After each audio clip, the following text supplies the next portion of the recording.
Dalam suatu pengajian umum, seorang tokoh kebudayaan memberikan kuliah tentang hakikat ibadah dan bagaimana seharusnya ibadah itu ditunaikan oleh setiap hamba Allah, yakni harus ikhlas dan murni karena Allah, bukan untuk kepentingan-kepentingan dan tujuan-tujuan yang lain. Bahkan tokoh itu menyatakan bahwa dalam ibadah tidak boleh menginginkan apapun, termasuk surga. Karena kalau orang beribadah masih menginginkan surga, berarti ibadahnya tidak murni. Tokoh itu pun kemudian memunculkan pernyataan yang selanjutnya tersebar dan viral di sosial media. Surga itu nggak penting, fokuskan dirimu hanya pada Tuhan.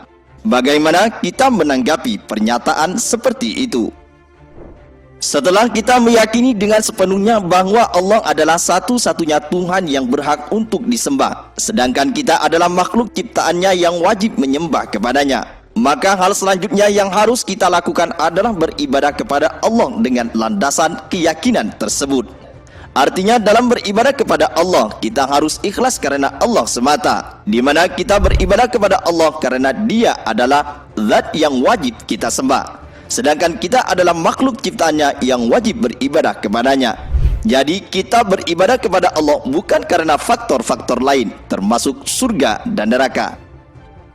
Karena itu jika ada orang yang beribadah kepada Allah karena faktor ingin surga dan menghindar dari neraka, atau karena faktor pahala dan menghindar dari siksa, yang seandainya jika ia tahu bahwa ibadahnya tidak akan menghasilkan pahala dan tidak bisa menghindarkannya dari siksa, ia akan berhenti beribadah kepada Allah, maka ia bukan orang mukmin juga bukan muslim.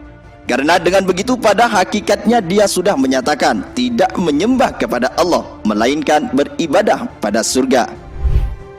Namun demikian, kendati yang melandasi ibadah kita kepada Allah adalah keyakinan seperti di atas, bukan berarti ketika kita beribadah kepada Allah tidak boleh mengharap pahala dan surga, serta dilarang menghindar dari siksa neraka.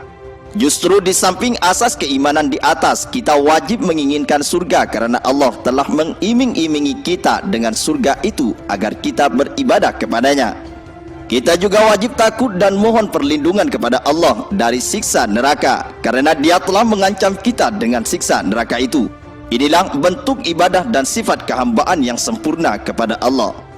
Oleh sebab itu para ulama mengatakan bahwa kata-kata seperti surga itu tidak penting, itu adalah kata-kata orang bodoh yang tidak mengerti tentang hakikat dan adab dalam beribadah kepada Allah, sehingga kita tidak boleh terpengaruh atau menyetujui kata-kata seperti itu, karena di dalam kata-kata itu terkandung sikap meremehkan terhadap surga yang sedang diiming-imingkan oleh Allah kepada hamba-hambanya yang beriman.